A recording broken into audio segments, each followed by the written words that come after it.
Hey there, y'all. 1984 Topps Rack Packs. I got two of them here that I'll be opening up for y'all, or with y'all, or together with y'all, or however we want to see it.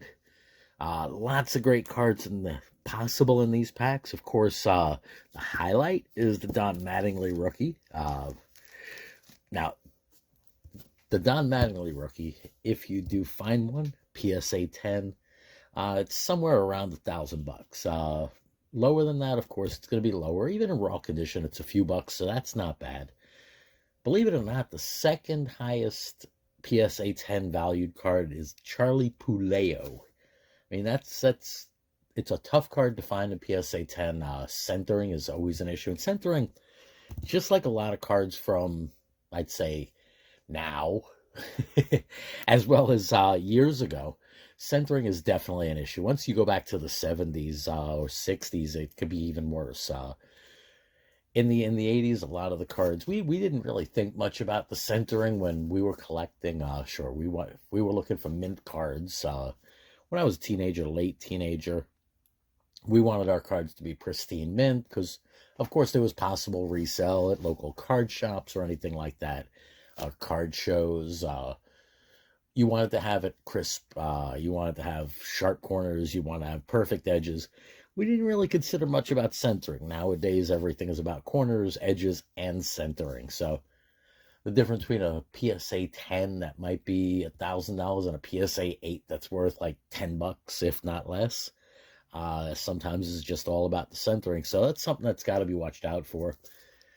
Now, the 84 set, again, lots of great cards potential in these two packs here. And I did see one of the all-star cards, Mike Schmidt right there. Got Sweet Lou Whitaker over there. Got Dave Parker, who should be Hall of Fame. Pete Rose, who's screwed up his chances in a lot of ways. Other Hall of Famers you might find in these, Nolan Ryan, which, PSA, over PSA 10. Also over $400. Tony Gwynn, his second-year card, around $350. Alan Trammell, now by this time he was already 7-8 years in the league, but if you do find his, it's over $200. Kirk Gibson, not Hall of Fame, but great player. Sandberg, of course, his second-year card. So definitely the potential for lots of great cards here. You Mike Schmidt, and I did see one in the second pack, but those are the all-star cards, not the base standard cards. There was one all-star card in each pack. So we have the 1983 all-star manager there. So we'll get to opening those, but before I get started, just wanted to remind you today might not be good, but there's something good in every day. Sometimes you might have to look for what's good in today, something you might have to look back and say, yeah, you know what, it might have been a bad day, but if not for that happened, then this good might not have come from it. I mean, the rainiest days, well, that's where the grass grows, the flowers grow, the plants grow, the veggies grow, all of that stuff. So we all need some rain in our lives from time to time, and eventually the storms do pass. So just keep that in mind. Today may not be good, but there's something good in every day. That sign's going to be a bunch more videos, I believe. I like that one. Anyway, let's get this started, y'all. Now, also, I will be possibly making a break or two during this video. It's a weird day here in Jersey. I think we had a high of 50 and a low of 30-something. I know when I was driving, I had to go to the DMV, which is always an interesting experience. I passed through a zone that the detector or the announcer thingy in my car started going ding, ding, ding, and I looked down and it said, caution, ice possible. And I thought about it for a second. It's like, wait, I just left home. It was 47, 48 degrees. Now it's ice possible. And yeah, sure enough, I saw the temperature gauge outside and it was 33. So 10, 15 minute drive, seeing 20 degree drops was really interesting. A lot of rain, but there were parts of the day that there wasn't rain. So we had pollen kicking up. It was just, well, a little bit of everything today, that's for sure. Anyway, we'll get started with these here now. I got my skizzers, and we are starting off with the All-Star Manager 1983 Whitey Herzog. He looks real happy to have been the All-Star Manager, doesn't he? And our Orioles manager, Joe Altobelli. Jerry Martin. Jerry Remy. And we got our first Hall of Fame card there, Carlton Fisk. Now I'm going to keep that on the side because that's going to get frappered up. I got my frappers here. And I also got some top loaders already set and good to go. Got Steve Saxon. This is what I was talking about as far as the center. Looks like he's about to float away out of the top of that card. So, something again to keep in mind. Rick Leach. Lenny Sakata. Danny Pile of Heap. Luis Sanchez. Ooh, and look at that. We got another Fisk. Now again, centering top to bottom. Right to left is also kind of bad, but that top to bottom is really nasty. Got Bob Brenly. Len Whitehouse. Big throw there. Rafael Landestoy. Rupert Jones. Johnny Ray All-Star. Now, he was on a card with that.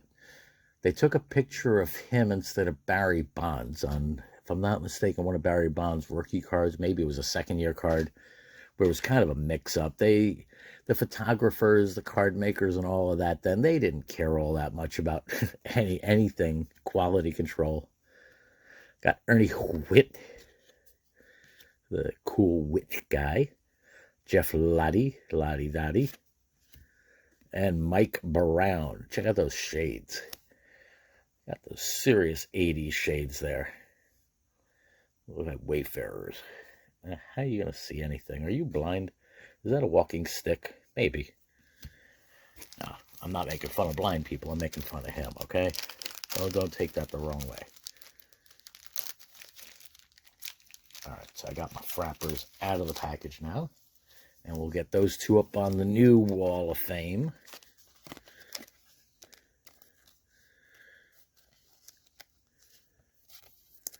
There we go. That's the first one. Got to watch the balance. And there goes number 2.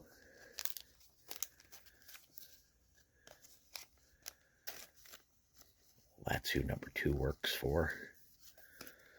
All right, we'll keep Fisk next to Fisk, and we'll hide Richard Dotson because, well, you know what? He might have had a 3.23 ERA for the White Sox that year, and that might have been the best ERA that any of the White Sox pitchers had. But anyway, you could stay behind. All right, we got part number 2 here. We got 2 nice cards out of the first cell of this rack pack. Nothing really great. All right, well, we are leading off with that one, so that's going to go in a frapper. Even if they're not Hall of Fame, Dave Parker, I really believe someday he will be. I mean, his career stats, incredible. UL Washington, Al Oliver. Now, these cards are weirdly cut top to bottom. They're falling out of the bottom here. Onyx Concepcion. Dave Kingman, one of your great all-or-nothing type players from back when. I mean, he would get 30 home runs a year and 150 strikeouts. He was definitely all or nothing. Great power hitter, but swing or miss, hit or miss. That was always Kingman. All right, well, we got our 1983 batting leaders, Wade Boggs there and Bill Matlock. Now, it's interesting because that Bill Matlock right there shows him as one of the active career batting leaders. 317 batting average. So better batting average career-wise than Pete Rose or Dave Parker. And there he goes again as the 83 batting leader. Okay, we got George Bell. George Foster. Now that's iconic. Check out those chops. He's got those chops going there. But great ball player. serious home run hitter. Randy Moffett. Greg McNerdy glasses. Look at that. The size of the glove is about the size of his thigh.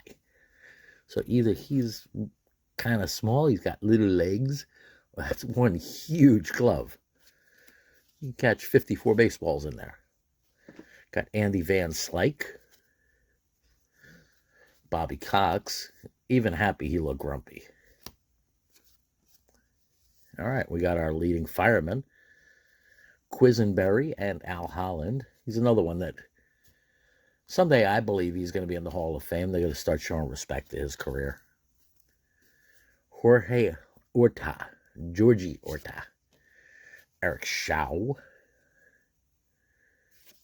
Randy Johnson. Not that Randy Johnson, but Randy Johnson that was utility person, second base, third base for the Atlanta Braves. He also bounced around to a bunch of other teams, if I'm not mistaken. Although, yeah, it's a young card of his. But he was around for a few years. Fill-in player. Got Doug Sisk. And the highlight, 1983 highlight, Rags Righetti, Bob Forsch, and Mike Warren from the A's pitched no-hitters. So 3 no-hitters that year. And check out the back of that card. That's horrible. Sorry about that. All right. Got card number 3 here. The centering on that is so bad. It's a nice card. I mean, again, sharp as anything. Corners and edges. I'll start you over there so I know where the edge of the screen is. How about that? And Bogsy, I'm going to put, yeah, you know what? I'll do that. This way I get more of them up there, because I think there's going to be a lot more hits than this. I mean, we're getting, it's reasonable enough, I guess. Getting 2 minor hits. Although I don't know if I consider Carl Fisk minor, but still 2 minor hits per cell. That's not that bad. Not a swing and a miss, but you know what? Good thing there's another inning to play. Got Ron Renicky. Johnny Walkenfuss.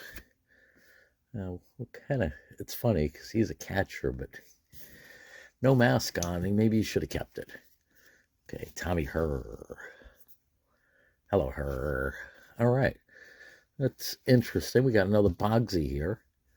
Ooh. And that Gwyn is so badly miscut. That top to bottom is horrible. Warren Brewster. That's what I was saying, though. The edges, corners are perfect. I mean, I probably cut open one of these boxes over here with these corners. I know I've messed with box cutters that are not as sharp as this. But the centering on these, you wouldn't see better than a PSA 8 because of the centering. Oh, we got Rick Manning. Ooh, okay. Career batting leaders. Well, now that's nice. You got 2 Hall of Famers on that one. You got Georgie Brett and Rod Carew. Now, Rod Carew is a great all-around hitter and decent base thief. If I'm not mistaken, they had a bunch of steals of home, which nowadays I don't think you really ever see. But it was an important part of the game back when. Got John Henry Johnson. Paul Molitor, okay, another Hall of Famer there. And this one is actually decently centered. Hoo-hoo. I don't know what the PSA value is on that one, but I'm going to keep that one to the side, and I think I'm going to top load it just in case. I could always pull it back out. Got Brad Havens. I'm also going to go through some of these because like that Brad Havens card there also, that's better centered than most of them. Got Leon Roberts. But again, there's a bunch of common players like Dave Rozema, Jerry Martin, Howard Bailey, Mike Morgan, Balboni, who was a good player, but not Hall of Fame. Of course, one of my favorite names to say, Dickie Thon. You have Tony Pena, who was a great catcher with the Pirates. Jesse Orosco, Pat Corrales, Rick Sutcliffe, I could keep going on these real quick. Charlie Huff, Wade Krejcicki, Neil Allen, Bob Boone, Dave Stegman, Billy Gardner, Ken Singleton, better announcer though. Well, he was a good player, I guess. Good enough. Jerry Reamy, Buddy Bell, Kevin Hagan, Glenn Hoffman, Rick Langford. Now, all of those names are players that in a PSA 10 have sold for over $100. So even common players that nobody's, not even their mamas have heard of, you still get decent change on that. We got Dave LaPointe. Davey Lopes looks like he's about to run. Checklist, everybody's favorite card, checklists. Tom Tellman, Joe Altobelli, a derp face there, and Jerry Martin. All right, so now when I was going down that list, of course, I was kind of cheating just to see. And no, I didn't notice the Paul Molitor anywhere on that list. So, okay, let's see. I'm going to put Cecil Cooper behind Fisk. I'm going to save some space there. I got to work on the balance of this table.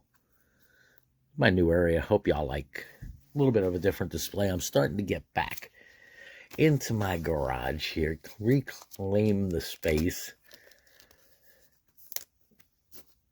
So when I'm not filming stuff, I can sort stuff and just have my hands on stuff and figure out what I'm going to be filming and what I'm going to be doing. And I actually have been working from here also over the last few days. So that's definitely a plus. All right, now, sorry, but Red Sox leader Bobby Ojeda, you're going to go back. Don't be such a hater.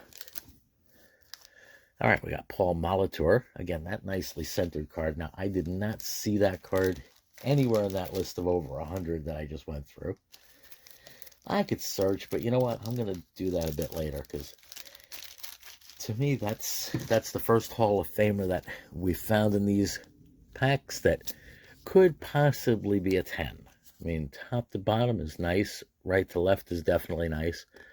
Even the back is well centered. Corners, edges, no scuffing, no nothing. We might have a winner there. But of course, you know what? There's probably 99% of the Paul Molitor cards that have been graded are PSA 10, so it's like a $25 card or something.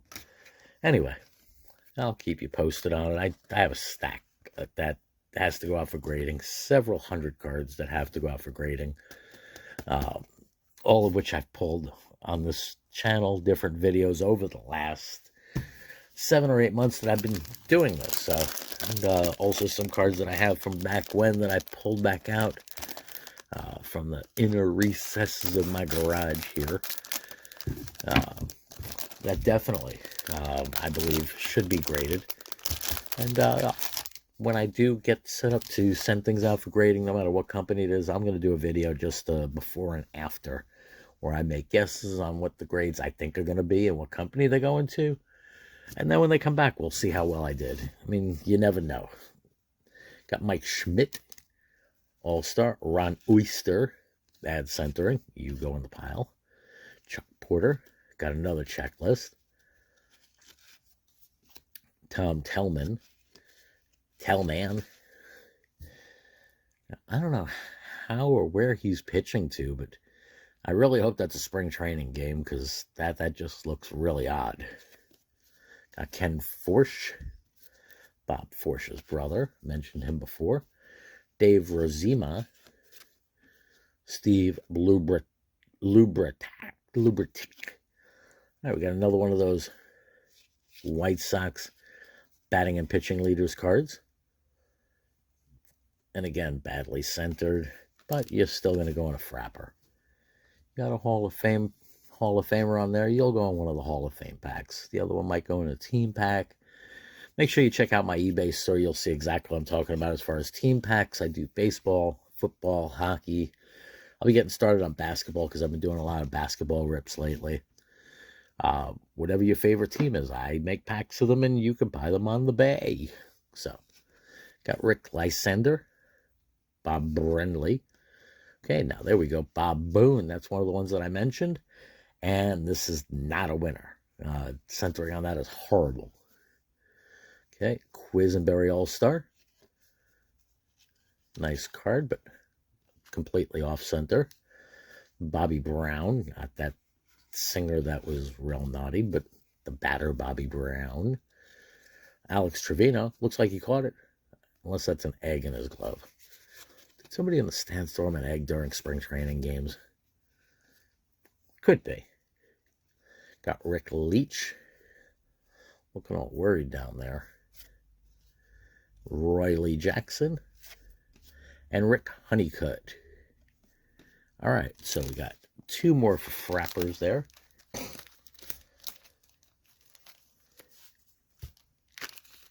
Now, some of the All-Star cards from this same year also have some PSA value. But again, on these, you could also see the centering is insane, like Crazy Eddie, if any of y'all know him. Crazy Eddie was a New York City music store back in the 80s. Crazy Eddie did some weird things with his business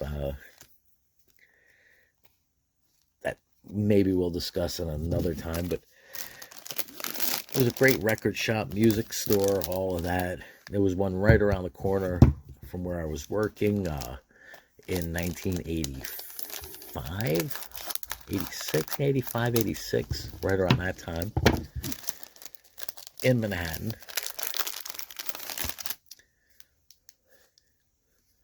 All right, we got Pascual Perez. Ooh, Mike Schmidt. Nice all-star card there, except, again, centering, horrible. Roy Howell. Max Venable. Rick Honeycutt again? Wait, you were just in the other one. What are you doing? Doug Guazdz. Okay, Guazdz. Howard Bailey. Dawson. Nice all-star card of Dawson. Edruck. Scotty Fletcher. And another quiz. Okay, duplicate pack. Bobby Brown. This sucks. Come on. Spike Owen. And then it changes up. Okay. Frank LaCourte. Dave Rozema. Steve Lubratic. Mark Clear. And Eddie Murray All-Star card. Nice card there. All right, so pulled 3 All-Star cards there. I'd have been happy about that back when. I mean, you have 3 that went on to the Hall of Fame, so absolutely not bad. Not great, because centering, if, again, thinking PSA value, and yeah, you kind of got to consider that. I mean, if you find something from a pack that's a few $100 in a PSA 10, and you don't, you want to get it graded. First of all, if you're building a set and you want to have PSA 10s, well, that's one thing. But if you're building just a regular set and you get 2 of them and one of them's a PSA, you send it off to PSA and you got a 10. And the other one you just keep for your personal collection. And you know what? That 10 is a few $100 and it helps you buy more packs so you could build out your collection and collect what you love. Well, good trade-off. All right, last sell on the second rack here.